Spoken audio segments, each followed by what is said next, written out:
What's up, Film Jammers? Today we are here checking out the brand new Laowa Ranger Super 35mm lens. Brand new, just came out on the market. And we've got Steven from S9 Films here joining us. Thanks, Steven. Thank you for having me. Yeah. Excited to check out this 50 to 130 Super 5mm lens. Let's check out some B-roll.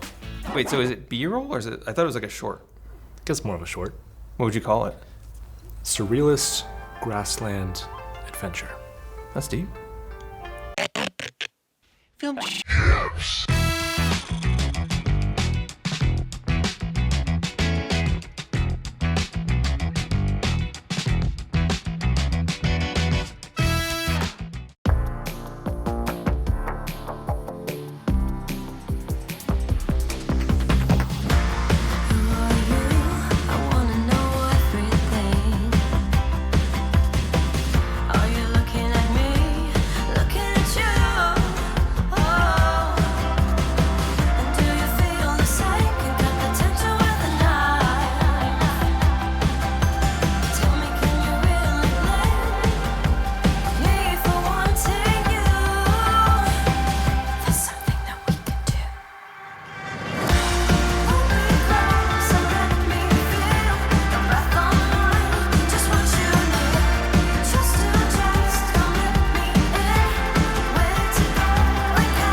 Just set me free. Set me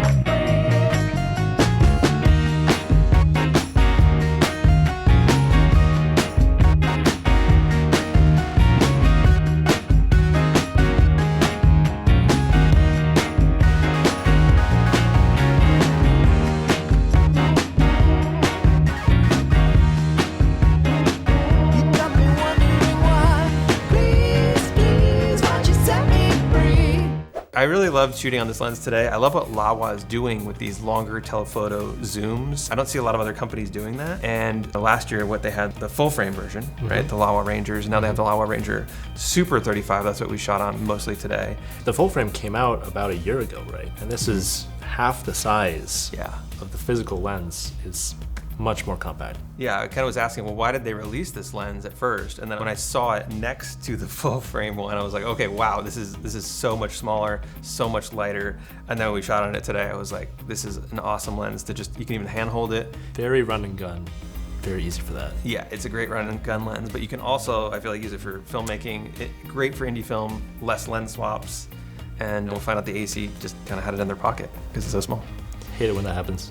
Yeah, it is an epidemic. Let's talk about what we liked and what we didn't like, just kind of like bullet it out for the folks out there. What was on your top of your list? The biggest thing for me would be the compact size, because especially if you're putting this on a gimbal, most people are not putting a cinema zoom, especially a longer telephoto cinema zoom. They're usually way too big, way too heavy, and for this to be this compact, biggest thing for me. Yeah, that's great. Just to add to that, in my mind, like I'm thinking of the Laowa Ranger full frame, twice the size, the DZO Zooms, the Cattas, twice the size of this. So this is like a whole new category almost of zooms, lightweight zooms that I'm excited. Exactly. So for me, one of the things I really liked about these lenses was the flares. I wasn't necessarily expecting that to like how much they flared. They felt very vintage to me. You know, we're filming into the sun, had some very cool like shape to the flare and color that was coming in. So I think if you're into flaring, into vintage looks, these do make a great option for that.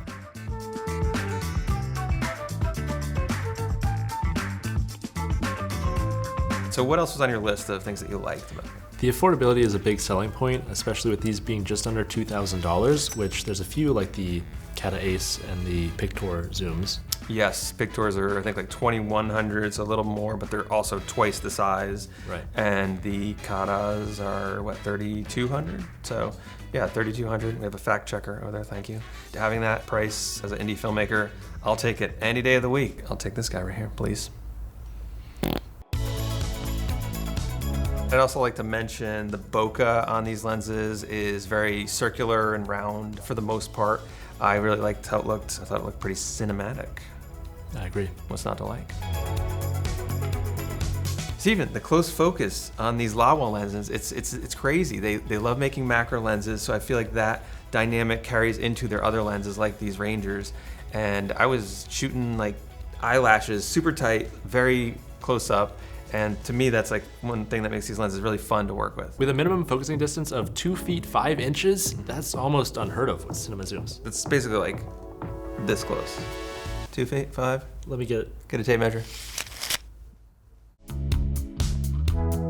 So on these new Laowa Ranger Super 35s, they've expanded the mounts. Now you get PL as the native, but what else you get? You also get the X, E, RF, L, and Z.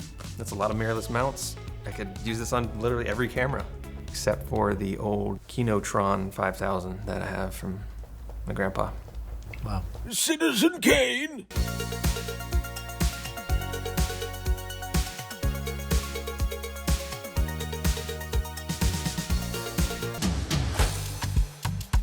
So, what we didn't like.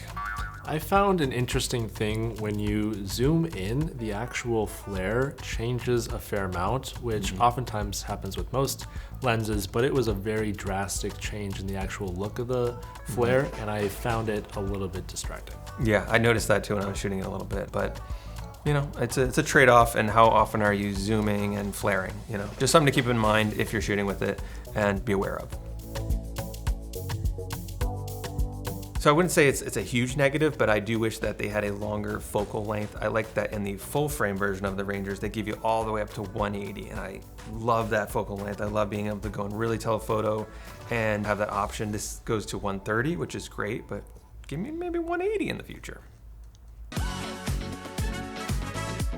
So we'll have a link below to Steven's channel, which will have more good footage of the full frame Rangers if you want to check those out. And also we'll have a link to these lenses if you want to buy yourself a set. I think they're $5,700 for the set of 3, or you can buy a single lens for $19.99. That's $1,000, not $20. Yeah, so. I wish it was $20. Me too.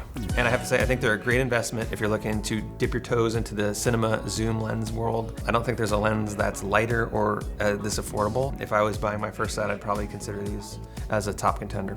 Me too. All right, guys, thanks for tuning in for another episode of Film Jams. We'll see you on the next one. Thank you for having me.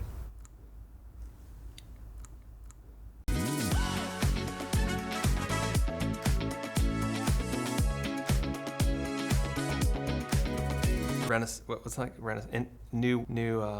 what's like a new wave? Grass. Surrealist grassland. Cinema!